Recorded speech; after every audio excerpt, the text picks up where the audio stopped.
ایک شخص دریا میں کشتی چلا رہا ہوتا ہے. اچانک ایک اور کشتی آ کر اس کی کشتی سے ٹکرا جاتی ہے. اگر وہ دیکھتا ہے کہ کشتی میں کوئی شخص موجود ہے تو وہ فوراً غصہ کرے گا، چیخے گا، چلائے گا، الزام دے گا.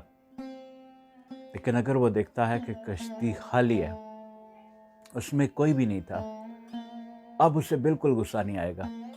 وہ بس کشتی کو ایک طرف کرے گا اور لہروں کے ساتھ اپنا سفر جاری رکھے گا. جی ہاں، ایمپٹی بوٹ مائنڈ سیٹ ایک قدیم چائنیز فلسفیانہ مثال ہے جو کہ چانگ زو سے منسوب ہے. زندگی میں اکثر جو ہمیں تکلیفیں پہنچتی ہیں وہ اصل واقعے سے کم اور اس نیت سے زیادہ پہنچتی ہے جو ہم دوسروں کے ساتھ جوڑ لیتے ہیں.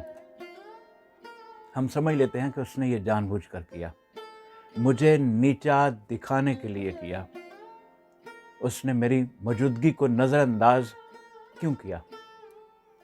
حالانکہ اکثر بار سامنے والا شخص خود اپنی الجھنوں، مجبوریوں یا لا علمی میں ہوتا ہے. ایمپٹی مائنڈ سیٹ تھیوری ہمیں یہ سکھاتی ہے کہ ہر ٹکر ذاتی نہیں ہوتی.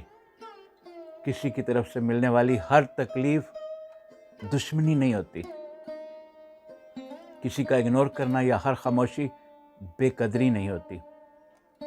جب آپ لوگوں کے رویوں کو خالی کشتی سمجھ کر دیکھنا سیکھ لیتے ہیں تو آپ کا دل ہلکا اور ذہن پرسکون ہو جاتا ہے اور رد عمل کی بجائے سمجھداری پیدا ہوتی ہے. ایمپٹی بوٹ مائنڈ سیٹ کا یہ فلسفہ کمزور ہونا نہیں بلکہ اندر سے مضبوط ہونا سکھاتا ہے. اگر آپ زندگی میں سکون چاہتے ہیں تو ہر ٹکر کو ذاتی نہ سمجھیں. ٹکرانے والی بعض کشتیاں واقعی اندر سے خالی ہوتی ہیں.